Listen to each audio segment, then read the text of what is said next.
ನಮಸ್ಕಾರ ಸ್ನೇಹಿತರೆ, welcome back to my YouTube channel.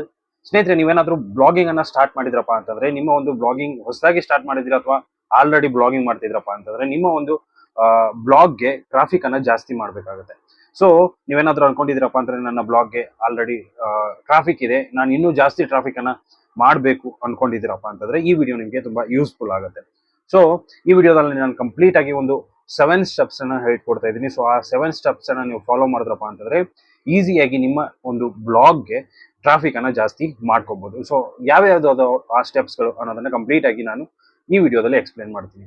So ವಿಡಿಯೋನ ಶುರು ಮಾಡೋಣ. ಅದಕ್ಕೂ ಮುಂಚೆ ಚಾನಲ್ಗೆ ಹೊಸಗಿರೋದು ದಯವಿಟ್ಟು ಸಬ್ಸ್ಕ್ರೈಬ್ ಮಾಡ್ಕೊಳ್ಳಿ. ವಿಡಿಯೋ ಇಷ್ಟ ಆದ್ರೆ ಒಂದು ಲೈಕ್ ಮಾಡಿ. ಬನ್ನಿ ವಿಡಿಯೋನ ಶುರು ಮಾಡೋಣ.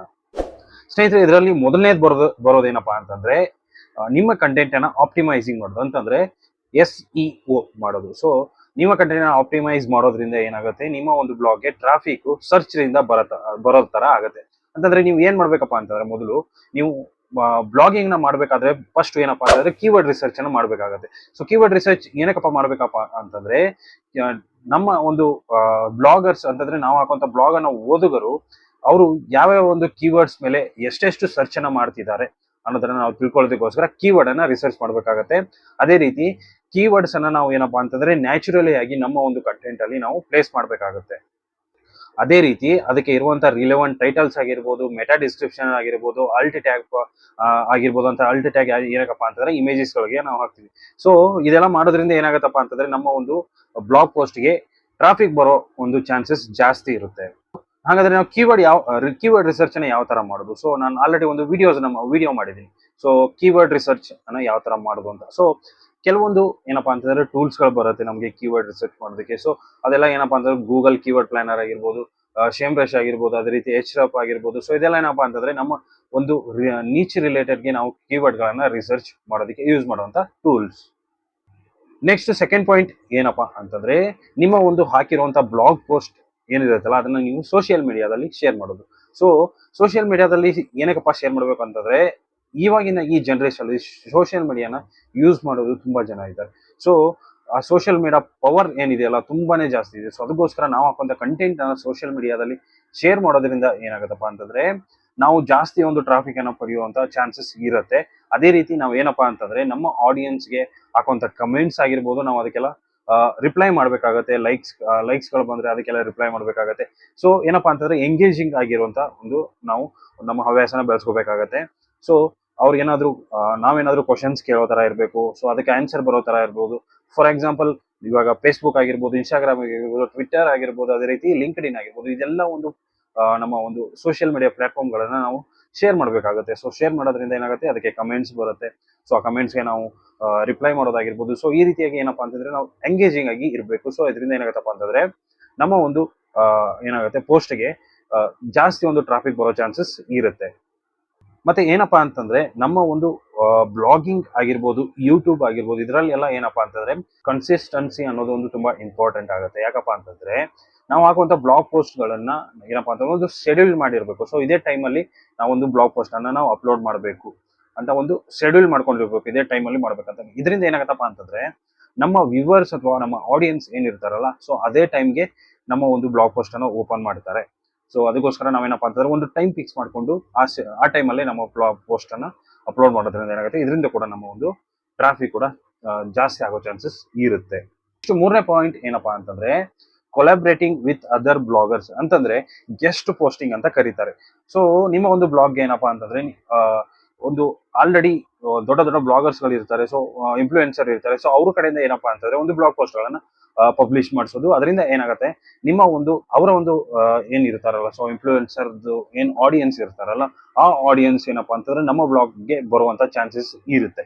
ಸೊ ಅದಕ್ಕೋಸ್ಕರ ನಾವೇನಪ್ಪಾ ಅಂತಂದ್ರೆ ಗೆಸ್ಟ್ ಪೋಸ್ಟಿಂಗ್ ಅಂತ ಕರೀತಾರೆ ಇದನ್ನ. ಸೊ ಗೆಸ್ಟ್ ಪೋಸ್ಟಿಂಗ್ ಮಾಡೋದ್ರಿಂದ ನಾವು ಒಂದು ಬ್ಲಾಗ್ ಕೂಡ ನಾವು ಟ್ರಾಫಿಕ್ ಅನ್ನ ಜಾಸ್ತಿ ಮಾಡ್ಕೋಬಹುದು. ಸೊ ನಾಲ್ಕನೇ ಪಾಯಿಂಟ್ ಏನಪ್ಪಾ ಅಂತಂದ್ರೆ, ಇಮೇಲ್ ಮಾರ್ಕೆಟಿಂಗ್ ನ ಯುಟಿಲೈಸ್ ಮಾಡ್ಕೊಳ್ಳೋದು. ಸೊ ಏನಪ್ಪಾ ಅಂತಂದ್ರೆ, ಡಿಜಿಟಲ್ ಮಾರ್ಕೆಟಿಂಗ್ ಅಲ್ಲಿ ಒಂದು ಬೆಸ್ಟ್ ಪ್ಲಾಟ್ಫಾರ್ಮ್ ಏನಪ್ಪಾ ಅಂತಂದ್ರೆ email marketing. So email marketing ಇಂದ ಏನಪ್ಪಾ ಅಂತಂದ್ರೆ, ನಮ್ಮ ಒಂದು ಬ್ಲಾಗ್ಗೆ ಅಥವಾ ನಮ್ಮ ಒಂದು ಕಂಟೆಂಟ್ಗೆ ನಾವು ಟ್ರಾಫಿಕ್ ಅನ್ನ ತುಂಬಾ ಒಂದು ಜಾಸ್ತಿ ಬರೋ ತರ ನಾವು ಮಾಡ್ಕೋಬಹುದು. ಯಾಕಪ್ಪ ಯಾವ ತರ ಅಂತಂದ್ರೆ ನಾವು ಫಸ್ಟ್ ಏನ್ ಮಾಡ್ಬೇಕಾಗತ್ತೆ, ಇಮೇಲ್ಸ್ ಅನ್ನ ಕಲೆಕ್ಟ್ ಮಾಡ್ಕೋಬೇಕಾಗತ್ತೆ. ಸೊ ನಾವು ನಮ್ಮ ಒಂದು ಕಂಟೆಂಟ್ ಅನ್ನ ಯಾರು ಇಷ್ಟಪಡ್ತಾರಲ್ಲ ಅವರು ನಮ್ಮ ಒಂದು ಕಂಟೆಂಟ್ ಗೆ ಸಬ್ಸ್ಕ್ರೈಬ್ ಆಗೋ ತರ ನಾವು ಒಂದು ಏನಪ್ಪಾ ಅಂತಂದ್ರೆ ಒಂದು ಫಾರ್ಮ್ ಆಗಿರ್ಬೋದು, ಪುಷ್ ನೋಟಿಫಿಕೇಶನ್ ಆಗಿರ್ಬೋದು, ಸೊ ಈ ತರ ಒಂದು ಹಾಕ್ಬಿಟ್ಟು ಅವರ ಒಂದು ಇಮೇಲ್ಸ್ ಅನ್ನ ನಾವು ಕಲೆಕ್ಟ್ ಮಾಡ್ಕೊಳ್ಳೋದು. ಸೊ ಇಮೇಲ್ಸ್ ಅನ್ನ ಕಲೆಕ್ಟ್ ಮಾಡ್ಕೊಂಡು ಅವರಿಗೆ ರೆಗ್ಯುಲರ್ ಆಗಿ ಅಪ್ಡೇಟ್ಸ್ ಅನ್ನ ಕೊಡ್ತಾ ಇರೋದು ಇಮೇಲ್ಸ್ ಅಲ್ಲಿ. ಸೊ ನ್ಯೂಸ್ ಲೆಟರ್ಸ್ ಆಗಿರ್ಬೋದು, ಅದೇ ರೀತಿ ಆಫರ್ಸ್ ಗಳಾಗಿರ್ಬೋದು, ಅಪ್ಡೇಟ್ಸ್ ಆಗಿರ್ಬೋದು, ಇದನ್ನ ಇಮೇಲ್ ಅಲ್ಲಿ ಕೊಡೋದ್ರಿಂದ ಏನಾಗತ್ತಪ್ಪ ಅಂತಂದ್ರೆ ಆಡಿಯನ್ಸ್ ಏನಾಗ್ತಾರೆ, ನಮ್ಮ ಒಂದು ಪೋಸ್ಟ್ ಗಳಿಗೆ ರಿಟರ್ನ್ ಬಂದ್ಬಿಟ್ಟು ಪೋಸ್ಟ್ ಅನ್ನ ಓದ್ತಾರೆ. ಸೊ ಇದರಿಂದ ಏನಾಗುತ್ತೆ, ನಮ್ಮ ಟ್ರಾಫಿಕ್, ನಮ್ಮ ಬ್ಲಾಗ್ಗೆ ಟ್ರಾಫಿಕ್ ಅನ್ನೋದು ಏನಾಗುತ್ತೆ, ಜಾಸ್ತಿ ಆಗುತ್ತೆ. ಇಷ್ಟು 5ನೇ ಪಾಯಿಂಟ್ ಯಾವ್ದಪ್ಪ ಅಂತಂದ್ರೆ ಇನ್ವೆಸ್ಟ್ಮೆಂಟ್. ಸೊ ನಿಮ್ಮ ಹತ್ರ ದುಡ್ಡಿತ್ತಪ್ಪ ಅಂತಂದ್ರೆ ನೀವೇನ್ ಮಾಡ್ಬೋದು, ಪೇಡ್ ಅಡ್ವರ್ಟೈಸ್ಮೆಂಟ್ ಮಾಡ್ಬೋದು. ಸೊ ಗೂಗಲ್ ಅಡ್ವರ್ಟೈಸ್ಮೆಂಟ್ ಮಾಡ್ಬೋದು, ಸೋಷಿಯಲ್ ಮೀಡಿಯಾ ಅಡ್ವರ್ಟೈಸ್ಮೆಂಟ್ ಮಾಡ್ಬೋದು. ಸೊ ಇದೆಲ್ಲ ನೀವು ಮಾಡೋದ್ರಿಂದ ಏನಾಗತ್ತಪ್ಪ ಅಂತಂದ್ರೆ ಅಡ್ವರ್ಟೈಸ್ಮೆಂಟ್ ಇಂದ ಸೊ ಯಾರು ಒಂದು ಇಂಟ್ರೆಸ್ಟೆಡ್ ಇರ್ತಾರಲ್ಲ, ಸೊ ಆ ಕಂಟೆಂಟ್ ಅನ್ನ ಏನಾಗುತ್ತೆ, ಗೂಗಲ್ ಮತ್ತೆ ಸೋಷಿಯಲ್ ಮೀಡಿಯಾ ಅವ್ರಿಗೆ ತೋರಿಸುತ್ತೆ ಸ್ಪಾನ್ಸರ್ಡ್ ಆಗಿ. ಸೊ ಅದರಿಂದ ಏನಾಗುತ್ತೆ, ನಮಗೆ ಟ್ರಾಫಿಕ್ ಬರೋ ಚಾನ್ಸಸ್ ಇರುತ್ತೆ. ನೆಕ್ಸ್ಟ್ ಪಾಯಿಂಟ್ ಏನಪ್ಪಾ ಅಂತಂದ್ರೆ ಆಪ್ಟಿಮೈಸ್ ಮಾಡೋದು. ನಿಮ್ಮ ಒಂದು ವೆಬ್ಸೈಟ್ ಅಥವಾ ಬ್ಲಾಗ್ ಅನ್ನ ಸ್ಪೀಡ್ ಆಗೋ ತರ ಮತ್ತೆ ಅದೇ ರೀತಿ ಮೊಬೈಲ್ ಫ್ರೆಂಡ್ಲಿ ಆಗೋ ತರ ಏನಪ್ಪಾ ಅಂತಂದ್ರೆ ನಿಮ್ಮ ಒಂದು ವೆಬ್ಸೈಟ್ ಅಥವಾ ಬ್ಲಾಗ್ ಅನ್ನ ಆಪ್ಟಿಮೈಸ್ ಮಾಡೋದು. ಸೊ ಯಾವ ತರ ಅಂತಂದ್ರೆ ಇವಾಗ ನಿಮ್ಮ ಬ್ಲಾಗ್ ಪೋಸ್ಟ್ ಮೊಬೈಲ್ ಅಲ್ಲಿ ಕೂಡ ಈಸಿಯಾಗಿ ವ್ಯೂ ಆಗಬೇಕು, ಅದೇ ರೀತಿ ಸ್ಪೀಡ್ ಆಗಿ ಆಗಬೇಕು. ಸೊ ಇದರಿಂದ ಏನಾಗುತ್ತೆ, SEO ಕೂಡ ಒಂದು ಇಂಪ್ರೂವ್ ಆಗೋ ಚಾನ್ಸಸ್ ಇರುತ್ತೆ. ಅದರಿಂದ ಏನಾಗತ್ತಪ್ಪ ಅಂತಂದ್ರೆ ಸ್ಪೀಡ್ ಇತ್ತಂತಂದ್ರೆ ಬೇಗ ಬೇಗ ಓಪನ್ ಆಗ್ತಿತ್ತಪ್ಪ ಅಂತಂದ್ರೆ ಏನಾಗುತ್ತೆ, ಓಪನ್ ಮಾಡೋದಕ್ಕೂ ಕೂಡ ನಮ್ಗೆ ಒಂದು ಥ್ರಿಲ್ ಇರುತ್ತೆ. ಅಂತಂದ್ರೆ ಇವಾಗ ಫುಲ್ ಲೋಡಿಂಗ್ ಇತ್ತಪ್ಪ ಅಂತಂದ್ರೆ ನಾವು ಅದನ್ನ ನೋಡೋದಕ್ಕೆ ಹೋಗಲ್ಲ, ಕ್ಲೋಸ್ ಮಾಡ್ಬಿಡ್ತೀವಿ. ಸೊ ಎಲ್ಲರೂ ನಾವು ಮಾಡುವಂತದ್ದೇ ಇದು. ಸೊ ಫಾಸ್ಟ್ ಆಗಿ ಓಪನ್ ಆಗ್ತಿತ್ತಪ್ಪ ಅಂತಂದ್ರೆ ನಾವೇನಪ್ಪ ಅಂತ ಇನ್ನೂ ಜಾಸ್ತಿ ಅದರಲ್ಲಿ ಟೈಮ್ ಕೊಡ್ತೀವಿ. ಇದರಿಂದ ಏನಾಗುತ್ತೆ, ನಮ್ಮ ಟ್ರಾಫಿಕ್ ಕೂಡ ಜಾಸ್ತಿ ಆಗುತ್ತೆ, ಅದೇ ರೀತಿ ವ್ಯೂ ಟೈಮ್ ಕೂಡ ಜಾಸ್ತಿ ಆಗುತ್ತೆ. ಸೊ ಲಾಸ್ಟ್ ಪಾಯಿಂಟ್ ಏನಪ್ಪಾ ಅಂತಂದ್ರೆ ನೀವು ನಿಮ್ಮ ಒಂದು ಟ್ರಾಫಿಕ್ ಅನ್ನ ಅನಲೈಸ್ ಮಾಡ್ತಾ ಇರಬೇಕು. ಸೊ ನಿಮ್ಮ ಒಂದು ಬ್ಲಾಗ್ ಪೋಸ್ಟ್ ನೀವು ಹಾಕಿರೋ ಬ್ಲಾಗ್ ಪೋಸ್ಟ್ಗೆ ಎಷ್ಟು ಜನ ವ್ಯೂವರ್ಸ್ ಇದ್ದಾರೆ, ಎಷ್ಟು ಜನ ವ್ಯೂವರ್ಸ್ ಬರ್ತಿದ್ದಾರೆ, ಅದರಲ್ಲಿ ಅವ್ರು ಯಾವ ಒಂದು ಕಂಟೆಂಟ್ ಅನ್ನ ಇಷ್ಟ ಪಡ್ತಿದ್ದಾರೆ, ಅದೇ ರೀತಿ ನಿಮ್ಮ ಒಂದು ಬ್ಲಾಗ್ ಪೋಸ್ಟ್ ಗಳಲ್ಲಿ ಇರುವಂತಹ ಕಂಟೆಂಟ್ ಅಲ್ಲಿ ತುಂಬಾ ಕಂಟೆಂಟ್ ಅನ್ನ ಹಾಕಿರ್ತೀರಾ. ಸೊ ಆ ಕಂಟೆಂಟ್ ಅಲ್ಲಿ ಯಾವೆಲ್ಲ ಕಂಟೆಂಟ್ ಗಳನ್ನ ತುಂಬಾ ಇಷ್ಟ ಪಡ್ತಿದ್ದಾರೆ ಜನ, ಅದನ್ನೆಲ್ಲ ನೀವೇನಪ್ಪಾ ಅಂತಂದ್ರೆ ಅನಲೈಸ್ ಮಾಡಬೇಕು. ಸೊ ಇದಕ್ಕೆಲ್ಲ ಏನಪ್ಪಾ ಅಂದ್ರೆ ಗೂಗಲ್ ಅನಲೈಸರ್ ಅನ್ನ ಯೂಸ್ ಮಾಡ್ಕೊಂಡು ನೀವು ಅನಲೈಸ್ ಮಾಡ್ಬೋದು. ಅದೇ ರೀತಿ ಯಾವ್ದನ್ನ ಇಷ್ಟ ಪಡ್ತಿದ್ರ ಅದ್ರ ಮೇಲೆ ನಾವೇನಪ್ಪಾ ಅಂತಂದ್ರೆ ಇನ್ನೂ ಹೆಚ್ಚಿನ ಒಂದು ಕಂಟೆಂಟ್ ಅನ್ನ ಹಾಕೋದಕ್ಕೆ ಟ್ರೈ ಮಾಡ್ಬೋದು. ಸೊ ಅದರಿಂದ ಏನಾಗುತ್ತೆ, ಟ್ರಾಫಿಕ್ ಕೂಡ ಜಾಸ್ತಿ ಆಗೋ ಚಾನ್ಸಸ್ ಇರುತ್ತೆ. ಸೊ ಅದಕ್ಕೋಸ್ಕರ ಗೂಗಲ್ ಅನಲೈಸರ್ ಅನ್ನ ಯೂಸ್ ಮಾಡ್ಕೊಂಡು ನೀವೇನ್ ಮಾಡ್ಬೋದಪ್ಪ ಅಂತಂದ್ರೆ ನಿಮ್ಮ ಒಂದು ಟ್ರಾಫಿಕ್ ಅನ್ನ ಜಾಸ್ತಿ ಮಾಡ್ಕೊಳ್ಳೋದ್ರ ಚಾನ್ಸಸ್ ಇರುತ್ತೆ. ಸೊ ಈ 7 ಸ್ಟೆಪ್ ಗಳನ್ನ ನೀವು ಫಾಲೋ ಮಾಡೋದ್ರಿಂದ ಏನಪ್ಪಾ ಅಂತಂದ್ರೆ ಈಸಿಯಾಗಿ ನಿಮ್ಮ ಒಂದು ಬ್ಲಾಗ್ಗೆ ಟ್ರಾಫಿಕ್ ಅನ್ನ ಅಟ್ಲೀಸ್ಟ್ ಜಾಸ್ತಿ ಮಾಡ್ಕೋಬಹುದು. ಸೊ ಏನಪ್ಪಾ ಅಂತಂದ್ರೆ ಕಂಟೆಂಟ್ ಹಾಕೋದ್ ಮೇಲೆ ಡಿಪೆಂಡ್ ಇರುತ್ತೆ. ಸೊ ನೀವು ಟ್ರೆಂಡಿಂಗ್ ಕಂಟೆಂಟ್ ಅನ್ನ ಹಾಕ್ತಾ ಹೋಗಿ, ಒಳ್ಳೆ ಒಂದು ಸ್ಟ್ರಕ್ಚರ್ಡ್ ಕಂಟೆಂಟ್ ಅನ್ನ ಹಾಕ್ತಾ ಹೋಗಿ, SEO ಕರೆಕ್ಟ್ ಆಗಿ ಮಾಡಿ, ಕೀವರ್ಡ್ ರಿಸರ್ಚ್ ಕರೆಕ್ಟ್ ಆಗಿ ಮಾಡ್ಕೊಡಿ.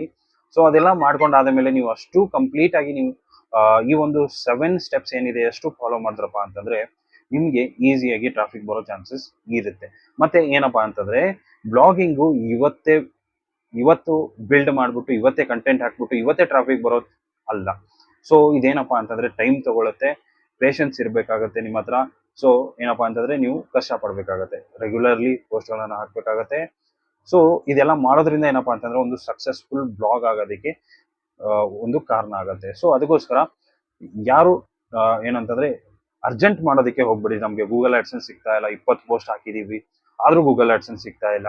ಸೊ ಇದೆಲ್ಲ ಅಲ್ಲ. ನಾವು ಏನಪ್ಪಾ ಅಂತಂದ್ರೆ ನಮ್ಮ ಫಸ್ಟ್ ಒಂದು ಗೋಲ್ ಏನಿರ್ಬೇಕು, ನಾವು ಒಂದು ಒಳ್ಳೆ ವೆಬ್ಸೈಟ್, ಒಂದು ಒಳ್ಳೆ ಬ್ಲಾಗ್ ಅನ್ನ ಬಿಲ್ಡ್ ಮಾಡ್ಬೇಕು. ಅದರಲ್ಲಿ ಕಂಟೆಂಟ್ ರೆಗ್ಯುಲರ್ಲಿ ಹಾಕ್ತಾ ಹೋಗ್ಬೇಕು, ಟ್ರಾಫಿಕ್ ಬರ್ತಾ ಹೋಗ್ಬೇಕು. ಸೊ ಟ್ರಾಫಿಕ್ ಜಾಸ್ತಿ ಬರ್ಬೇಕು. ಟ್ರಾಫಿಕ್ ಜಾಸ್ತಿ ಬಂದಾದ್ಮೇಲೆ ಗೂಗಲ್ ಆಡ್ಸೆನ್ಸ್ ತಾನಾಗೆ ಹುಡ್ಕೊಂಡ್ ಬರುತ್ತೆ. ಸೊ ಗೂಗಲ್ ಆಡ್ಸೆನ್ಸ್ ಅಷ್ಟೇ ಅಲ್ಲದೆ ಬೇರೆ ಸ್ಪಾನ್ಸರ್ಶಿಪ್ಸ್ ಕೂಡ ನಮ್ಗೆ ಬರುತ್ತೆ. ಫಸ್ಟ್ ಏನಪ್ಪಾ ಅಂತಂದ್ರೆ ಕಂಟೆಂಟ್ ಇರಬೇಕು, ಟ್ರಾಫಿಕ್ ಇರಬೇಕು. ಇದೆರಡು ಇದ್ರೆ ಗೂಗಲ್ ಆಡ್ಸೆನ್ಸ್ ನಿಮ್ ಮನೆಗೆ ಹುಡ್ಕೊಂಡೇ ಬರುತ್ತೆ. ಸೊ ಅದಕ್ಕೋಸ್ಕರ ಫಸ್ಟ್ ಏನ್ ಮಾಡಿ ಅಂತಂದ್ರೆ ಎಷ್ಟು 7 ಸ್ಟೆಪ್ಸ್ ನ ಫಾಲೋ ಮಾಡ್ಕೊಂಡು ನಿಮ್ಮ ಬ್ಲಾಗ್ ಪೋಸ್ಟ್ ಗಳನ್ನ ಆಪ್ಟಿಮೈಸ್ ಮಾಡಿ. ಇದರಿಂದ ಏನಾಗುತ್ತೆ, ನಿಮ್ಗೆ ಟ್ರಾಫಿಕ್ ಬರೋ ಚಾನ್ಸಸ್ ಜಾಸ್ತಿ ಇರುತ್ತೆ. ಸೊ ಇಷ್ಟು ಸ್ನೇಹಿತರೆ ಇವತ್ತಿನ ವಿಡಿಯೋ ಇಷ್ಟ ಆಗಿದೆ ಅನ್ಕೊಂಡಿದ್ದೀನಿ. ಇಷ್ಟ ಆಗಿದ್ರೆ ಲೈಕ್ ಮಾಡಿ, ಶೇರ್ ಮಾಡಿ, ಸಬ್ಸ್ಕ್ರೈಬ್ ಮಾಡೋದನ್ನ ಮರಿಬೇಡಿ. ಸೊ ಸಿಗೋಣ ಮುಂದಿನ ವಿಡಿಯೋದಲ್ಲಿ ಅಂತ ಹೇಳ್ತಾ ವಿಡಿಯೋನ ಮುಗಿಸ್ತಾ ಇದ್ದೀನಿ. Thank you so much. ಜೈ ಹಿಂದ್, ಜೈ ಕರ್ನಾಟಕ ಮಾತೆ. ನಮಸ್ಕಾರ.